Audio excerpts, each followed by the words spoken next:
Hi everyone, my name is Sukaja. Welcome back to my booktube channel. In this video, I'm going to talk to you about the books that I've recently acquired, and in addition to that, I'm going to tell you about the books that I'm reading right now and the ones that I've been reading in the month of June. And there are only two books that I haven't mentioned already in the channel, and those are Grove and The Island of Seawomen. But before I get to that, I want to mention that I haven't been able to post in the last couple of weeks because I have just recently started working at a new place and I've got a new role and it's really exciting. That is why you haven't seen me post content as regularly as I would like. But stay tuned every weekend for a video and it might just be there.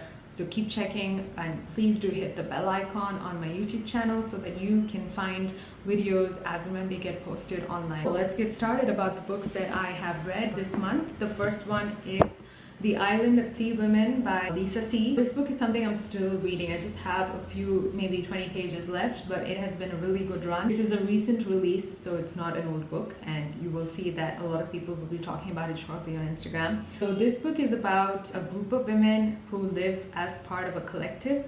So these women are traditionally known as Henna, and they live in South Korea's Jeju Island. That's where the book is set.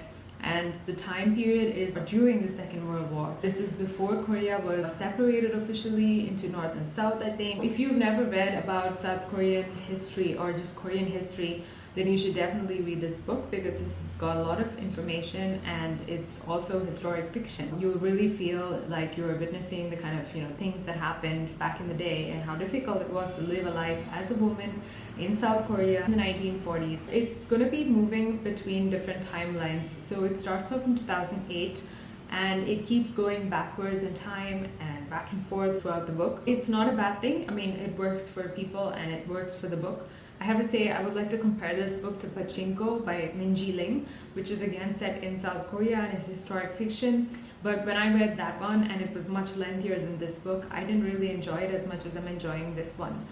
Between the two books, I would recommend reading this book instead of Pachinko because I just felt that this is so much more interesting. It deals with a kind of matriarchal system which exists within a larger community that is patriarchal. So there are a lot of contradictions and conflicts that, constantly affect the lives of these women that have their own collective, which is called a diving collective. So on a daily basis, these women are meant to dive into deep sea and scavenge and look for abalone and other sea creatures. So they are harvesting sea creatures and food from the sea's bed and bringing it up to the surface and selling it in the marketplace. So this is an actual phenomena, and it is discovered that in Jeju they have had traditional Hanyo women for a really long time. Of course, the population of these women has now diminished considerably.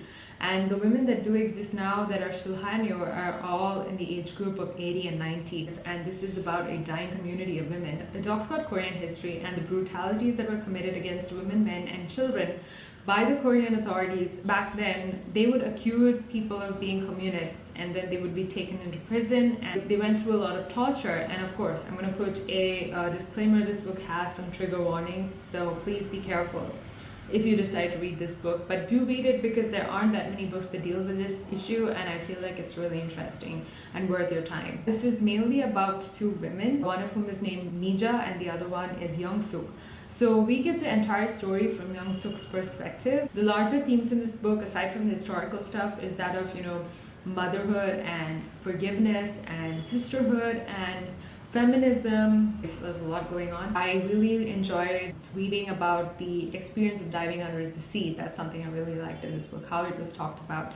And you really feel as a reader that you're looking at the different underwater sea life that is described. That's exciting. You really start to think from a sociological aspect about these women and the kind of lives that they lead, because they are the breadwinners of the family. They are the primary caregivers as well. Even when they're pregnant, they're going and diving and getting food from the seabed for their families, and the men are instead staying at home and cooking and taking care of the babies.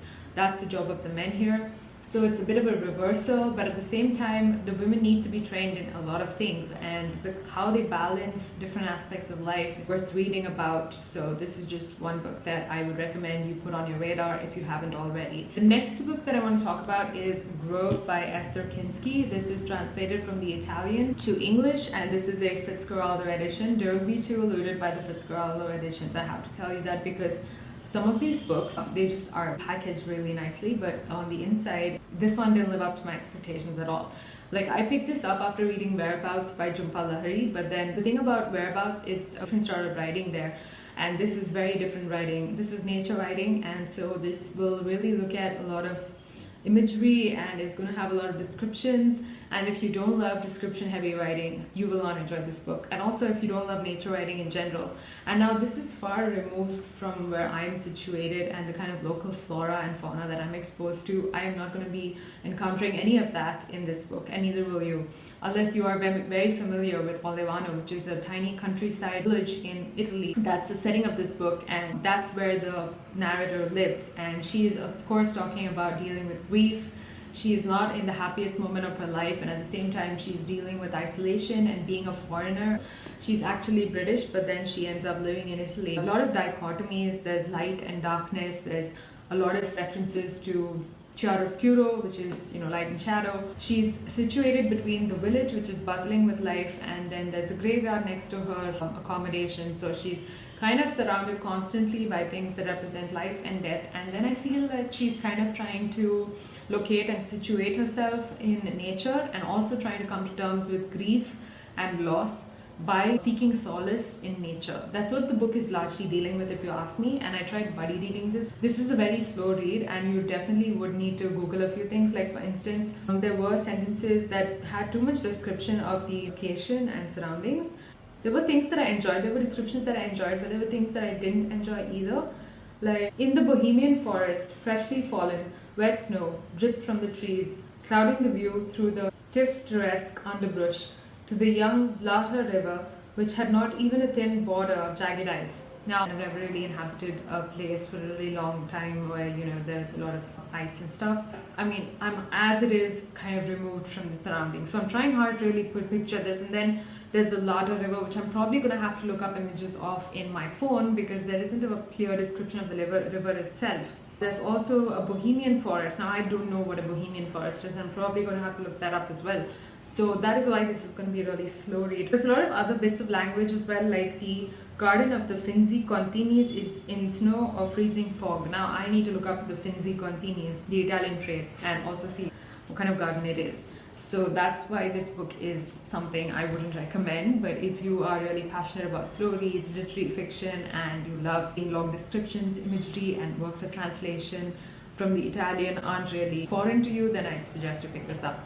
Now, the next book I want to talk about, this is part of my book haul. I have many books here, and the first one is The Henna Artist by Alka Joshi. I decided to pick up a book that is set in India. This is also historic fiction and is set during the 1950s. This is about a woman who is only 17 years of age, a girl, and she is married off in an arranged marriage, and she finds that she's very unhappy and the marriage is abusive.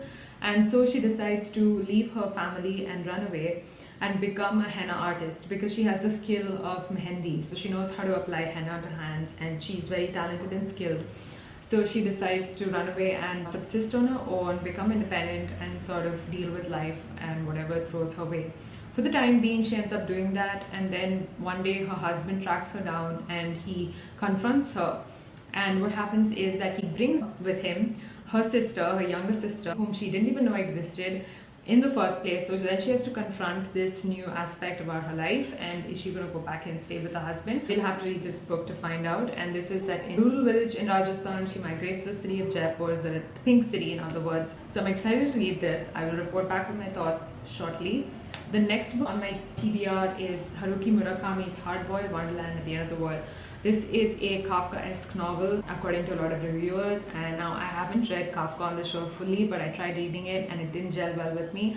But I'm ready to give this a shot nevertheless and see how this works for me. This is a science fiction, detective story, and a postmodern manifesto all rolled into one. So there's a lot going on in this book. References to whiskey, Bob Dylan, Lord Jim, the book, and much more. It's going to be bizarre, it's going to be absurd, but then again, which Murakami novel isn't bizarre or absurd to a certain extent?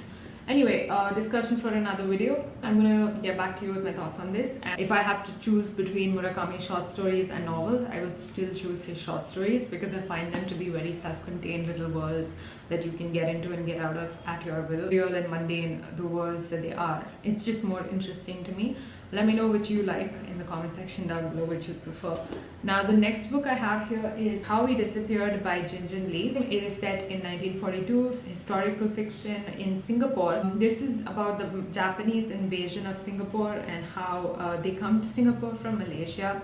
And they end up doing a lot of brutality and massacring a lot of villages, and in the process there are only 3 survivors in this particular village, and one of them is a tiny child. There are basically 2 timelines in this book that sort of converge. One is of this child, and at the same time the neighboring village is a 17-year-old girl who is kind of sold into a life of servitude at a brothel house. She's traumatized by the episodes and incidents that she encounters serving at the brothel. Many years in the future, in the year 2000, the character Wang Di, who is the woman who is sold to a brothel back in the day, she looks back at her life and all the trauma, dealing with all of the things that happened to her in her past. It's her grandchild who sort of invokes all these memories. This is a book that has been trending, and I've heard really rave reviews, and I'm excited to get down to reading this. The next book is The Last Queen by Chitra Divakaruni Banerjee. The only other book of hers that I've read is The Palace of Illusions, and I was really happy with that book. So I've heard really good things about this one. This is about a woman who is a Punjabi queen, and she ends up being the last queen to a king who dies prematurely and leaves behind a 6-year-old son. So she becomes a regent in power, and until her son is ready, she kind of protects him and does what's needed to kind of run the kingdom. So this is about a story that we don't hear much of about women in power in Indian historical settings. Jindan is a very smart woman. She is someone who is able to subvert the British, and the British tend to fear her as well. The British troops aren't too happy about her being there, so they end up imprisoning her, robbing her of her son, and she ends up having to deal with a lot of terrible things. But nevertheless, her will and indomitable spirit are some things that keep her going, and that is an inspiring aspect about this book. She ends up fighting against the Firangs in 2 wars. She is exiled, but nothing seems to be able to crush her. So that is a very interesting premise, and I'm really excited to delve into this one as well. Next book on the list is Austerlitz by W.G. Siebel. This is about a person who doesn't know where they came from. Back in 1939, children from Germany were transported to Britain on the Kindertransport, just to children to get them out of the way of the war. So a 5-year-old boy named Jacques Austerlitz is transported to England on the Kindertransport, and he is placed with foster parents who don't want to tell him much about where he came from, what his past is all about. They don't want to tell him about the history that so inevitably binds him to his heritage. So he lives a life without knowing about his past and becomes an architectural historian, and once he does that, many years into the future, about 45 years hence, he looks back on his life and wants to know what it was all about. He finds the past returning to haunt him, and he is forced to explore what happened 50 years before. So I find this really interesting. I think it's based on a real story, I'm not sure, but this is a special edition that I have here, but I will report back on this book. And the next book that I have here is Second World War by Diganta Bolderoy. And this book is something that Pan Macmillan India sent me for a review, and I'm excited to read this because this deals with Nagaland, a state in India. This is again historical fiction set in 1944 when the Japanese had invaded India and they came through Nagaland. And in this story we meet 4 characters, 2 of whom are British and 2 of whom are Indian. One of whom is a ex-cook who becomes a soldier and he's Indian, and the other one is a tea estate manager who's British. And all of them get sucked into this historical event. They are fighting for their lives amidst a battle, and they're questioning the human cost of the war and how meaningful it really is. It's a thrilling novel that burns with intensity and talks about the lesser-known history, the Naga history, and how Nagaland can situate itself in the World War II and Indian independence as a whole as well. So really interesting, looking forward to reading this. The next book I have here is A Life's Work by Rachel Cusk. This is basically a memoir and deals with Rachel and what it was like for her when she decided to have a baby, and basically the entire experience of being a mother and just motherhood in general. The chapters talk about a lot of things, including broken nights, bad advice, toddler groups, breastfeeding, babies, and books. This is a funny and moving, brutally honest account of early experiences of motherhood. So I've always wanted to read Rachel Cusk, and I think I'll start with this one and then see how the others go. This book was written many years ago, but then it still finds a lot of relevance today from what I hear of its reviews on Instagram and other places.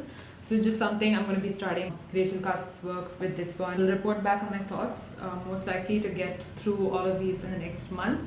The final book on this list is Once Upon a River, again historical fiction set during the Victorian era, and this is set in London, and we meet a group of people who are having a storytelling session regularly at this pub called the Swan, which is situated along the banks of the River Thames. One night a man comes in with a child in his arms and she's unconscious, and then she suddenly comes back to life after a few hours, and that becomes sort of like this mysterious thing because it was set back in the time when, you know, Darwin's theory of evolution had just been published, and it was a spirit, people had the spirit of inquiry, and it was the age of science and stuff, so people were like really intrigued by this phenomena. And a lot of people in the village came forward to claim the child, because the child, nobody knew where she came from and how she sort of came back to life, and that was kind of miraculous. So there are a lot of theories that started getting circulated, and a lot of families come forward with individual stories of girls that went missing. They don't know who to give the girl to in the end, which of the families and which of their stories ends up becoming convincing. So the book deals with myth, it deals with fairy tale, it deals with folklore, so it's got a lot of interesting things going on, and it's supposed to be richly atmospheric and the storytelling spellbinding.